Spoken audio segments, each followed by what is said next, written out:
Man-Thing's power is out of control. Can Spider-Man stop him? And whatever happened to X-23? She hasn't been with the X-Men for a little while. This is the Comic Story and channel, where I take some of your favorite trade paperbacks and single issues and I break them down into digestible bites to help you understand. Then I read them dramatically back to you. All alterations of the panels, text, and images are to prevent copyright problems, and all art is owned by its respective companies. Every Friday and Saturday, we bring you guys your Friday, Saturday morning cartoons by covering the comic books that came out last week with a little recap so you know what's going on in the world of comics. Today we're going to be covering the Spider-Man crossover with the Curse of the Man-Thing event. Man-Thing's powers are out of control, and we're going to see how Spider-Man handles that. It's an event happening in comics right now, and the Spider-Man one I found fun, so I thought maybe you'd be interested to see what this event is kind of all about. If you like it, let me know in the comments down below. After that, we're going to be covering X-Men 17 and 18, discussing where X-23 and her friends ended up at the beginning of this new X-Men run. And today's episode is brought to you by MeUndies. MeUndies believes that comfort is about more than what's touching your skin. It's about feeling comfortable in your skin, and that's why MeUndies sources the softest, most comfortable fabrics imaginable. Express yourself every day in the new limited edition prints, because what you wear outside should empower you on the inside. That's like their whole thing. Choose comfort with your underwear like I do, because I've been wearing MeUndies for years now, and I've never had a more comfortable experience. You know when you rush home to change into something more comfortable? That's MeUndies. It's like they pull the clouds out of the skies and they spin it into undies, socks, bralettes, and loungewear. You can choose from endless styles in sizes from extra small to 4XL. Their sustainably soft micro model and new ultralight breathing fabrics are so comfy and well breathable you can move freely or not. That's up to you. MeUndies has a great offer for my listeners. For any first-time purchasers, you get 15% off and free shipping. And if you're not satisfied with any product for any reason, they'll refund or exchange it with no questions asked. To get your 15% off your first order and free shipping, go to MeUndies.com/complete. That's MeUndies.com/complete for 15% off your first order and free shipping. And on that note, let's get into Spider-Man Curse of the Man-Thing crossover. Brooklyn, New York. The world's heroes are fighting off swarms of small winged creatures made from Man-Thing's flesh as the city around them is burning. This is because of the Harrower, claiming that humanity has had its hand on the world's throat since the early days, and she will be the Avenger. Her fires cannot be stopped. As she watches the horrors that she sows, her aunt Augusta tells her that that is enough. This has gone on far enough. All across the globe, the heroes attempt to stop the rampant growth, for it to only replace itself with more for every one that they cut down. And over in Citrusville, Florida, Augusta attempts to put an end to her niece's destruction. She tells her that they warned her that magic mass murder is not what they are known for. Harrower attacks, slamming her fist into the ground, sending waves of spines that knock her aunt down, stating that she hasn't killed any more than their failed experiments. Lily fires her gun in an attempt to slow Harrower down, but Harrower knocks away the goopy blast, telling her that they will always be out of touch. Augusta says that they brewed this toxin right in front of her, and now it's melting her princess castle, just like that fluffy bunny. It's time to mop up, come home, and face the music. But as Augusta and Lily corner Harrower, they step forward and fall into a magical pit. Harrower walks up, telling her, "Hello, what a strange trapdoor. To where?" Meanwhile, inside of the Man-Thing, Cap argues with Man-Thing's host, Ted Sallis, asking if he's really supposed to believe that he didn't create the serum that turns him into this. Ted tells him that he doesn't give a damn what they believe, it's the truth. And Cap yells that it's the past, let it stay there. You've been trapped inside of this creature for years, Ted. You are the Man-Thing. You know the Man-Thing. Don't you want to help us stop the Man-Thing from going out of control? Ted shouts back that he told them not to lecture him. If Man-Thing thought bringing them here would help, then it was a mistake. Who they want is Curt Connors. He's the one who cracked the SO2 formula. Now, get the hell out of Man-Thing. A few moments later, Cap breaks free from his bindings and Miles asks him what happened inside of Man-Thing. They got any idea how to defeat this thing? Cap brushes off the last of the vines, asking, "Who can find me Curt Connors?" Later at Empire State University, Curt Connors begins to examine part of Man-Thing, stating that they were right to bring this to him. But this is all that's left of Man-Thing? What about the stalks that are popping up all over the world? Cap says that those growths are the work of a zealot hijacking the creature's body. This mess is all that's left in the control of the man inside of Man-Thing, Dr. Ted Sallis. Kurt says that is fascinating. The lizard always suspected, though he himself did not want to believe it. Ted was working so hard to recreate the super soldier formula and Project Gladiator. He put it on himself to give the country its next great hope. The pressure was immense, even asking him for help. But Ted was obsessed with success, and it would seem that he paid the price for that. Cap says that he's sorry for that, but they have bigger problems to worry about. Ted said that he was the one who actually cracked the SO2 formula. Kurt asks, "What? I never." But before he could finish, the remains of Man-Thing lash out, grabbing Kurt and covering him. A few moments later, inside of Man-Thing, Kurt looks around asking if anyone's there. Ted runs up hugging him, telling him that it's good to see him. There is no telling how long he's been inside of here. He told Steve Rogers to find him. Kurt asks, "Why would you tell Captain America that I was the one who finished SO2? Why lie?" Ted tells him he didn't lie. He is the one who can stop Man-Thing. And Kurt asks, what is he talking about? Ted takes a deep breath and states that no one could get the numbers to work, but he needed to. His wife and him had a good life. He uprooted that to join Project Gladiator. Ellen moved to Florida for him. Their future depended on him, and he was failing. The numbers just didn't click, even as their savings dwindled, and he was trying to make 2 + 2 = 5. So one night after kissing Ellen goodnight, he took a weekend trip to New York to clear his head and made a deal with the devil.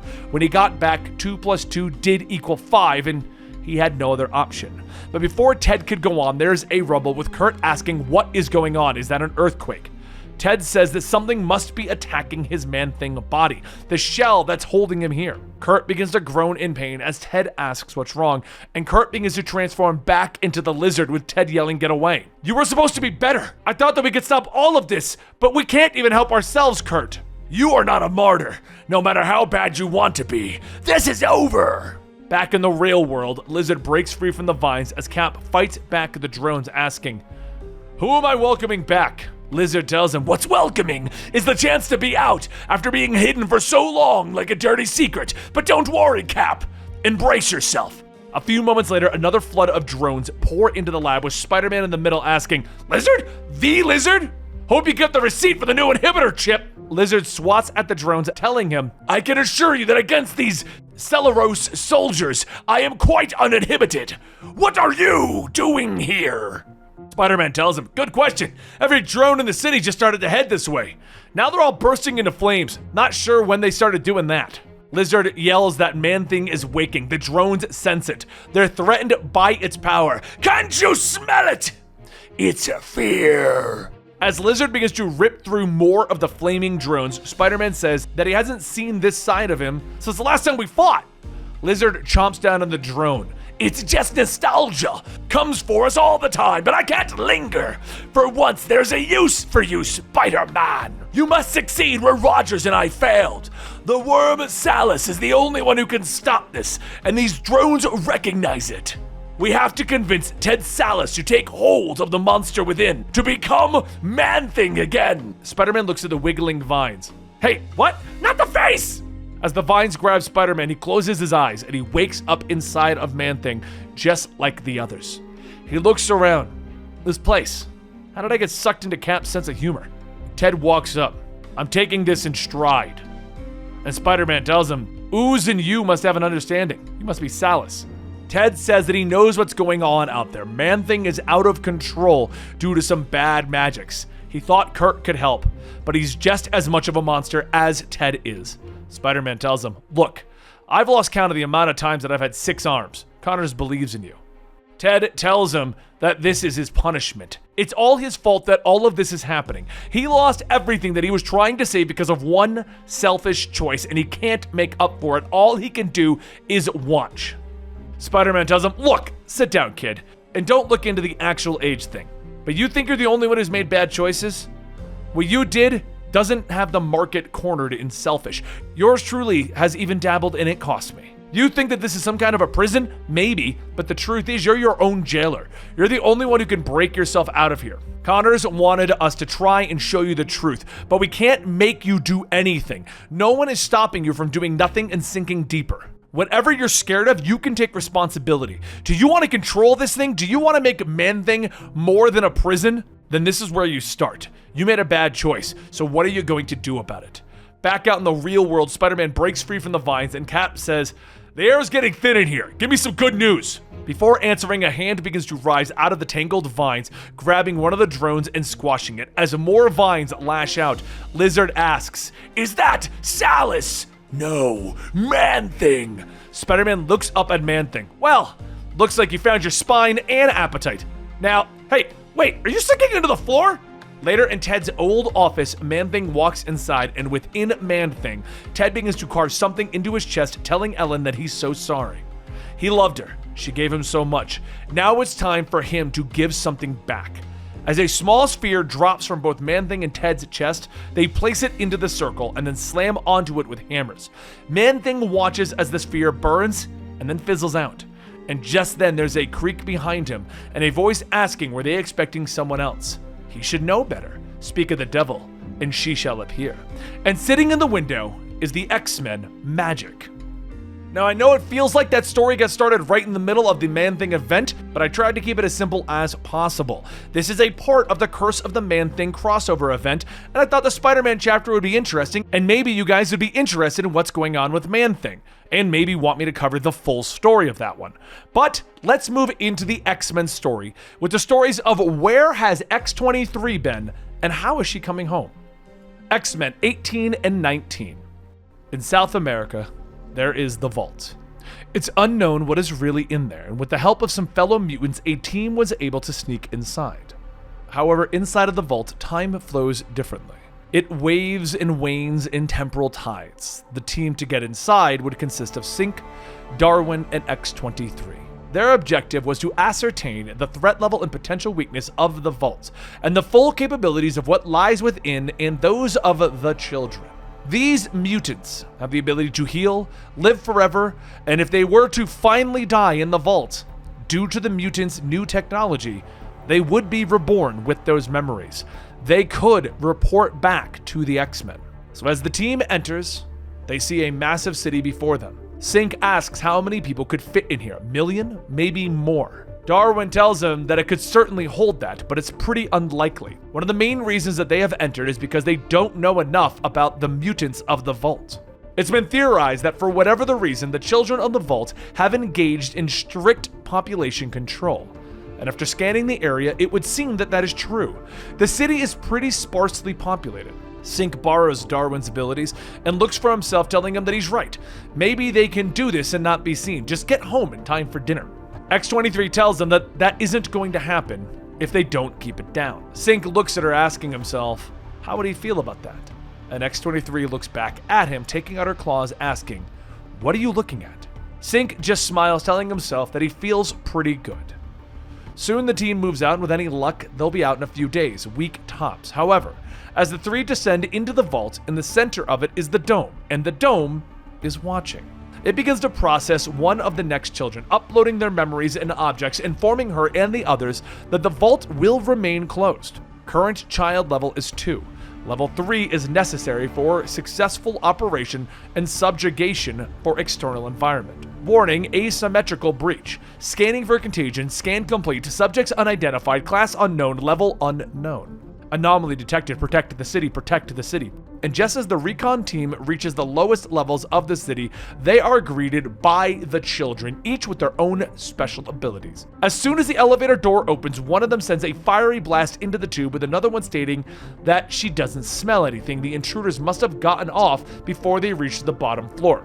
X-23 leaps down from above, stabbing one of the children and nearly rips her in half. The fire user blasts Synch, and X-23 quickly jumps in, slamming her claws into the child while reaching back, telling Synch to take her powers to heal.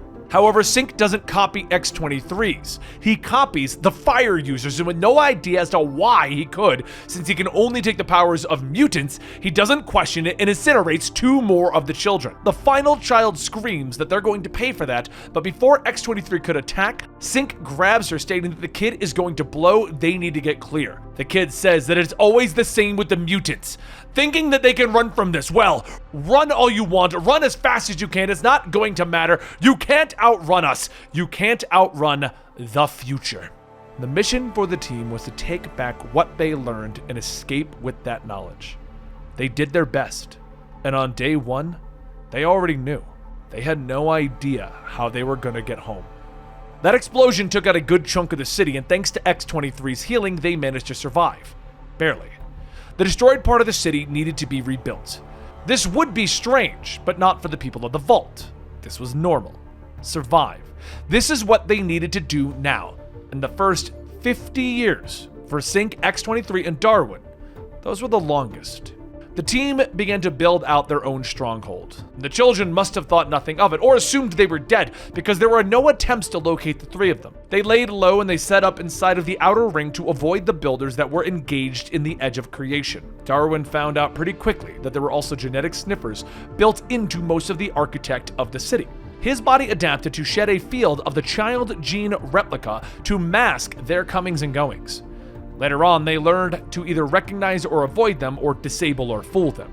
The city would pulse and breathe as it underwent the ebb and flow of the evolutionary leaps. The team would time their reconnaissance missions for when the city slept and the children grew. 2 months of dormancy for every 2 of growth. During their season night, the team haunted the dreams of those sleeping children. By the end of the 6th of those cycles, they gained a surface understanding of the Vault, city mapping of the power nodes, hatching chambers, and the brain of the city itself.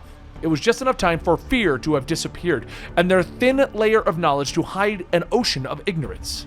The child Madre exists inverted from the rest of the children.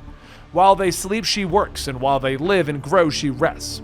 On their first pass through the creche, where, like their mutant Arbor Magna, the bodies of the reborn children classes wait for rebirth and upgrade. The team would then avoid confrontation for their first attempt inside, but on their second visit to the rebirth pods, their luck ran out. They made a mistake, and mistakes have consequences. Their mistake wasn't getting caught, it was their plan of how to deal with this happening. They had established a safe house of sorts as close to the inner ring of the Vault as possible. They prepared an exit strategy which included leaving behind evidence of their second death inside. Their error was believing that if they were caught and gave the children a win, it would be enough, and that their defeat would satisfy the children, that they would treasure the trophy. They didn't understand that these people don't celebrate victory. They take their trophy and use it for other means, primarily beating you to death with it. When they had taken their game of little discoveries and survival as far as they could, they decided to change the rules, seize fire from the source, acclimate real knowledge. The child Diamante was a living repository of the Vault's history. His power was memory.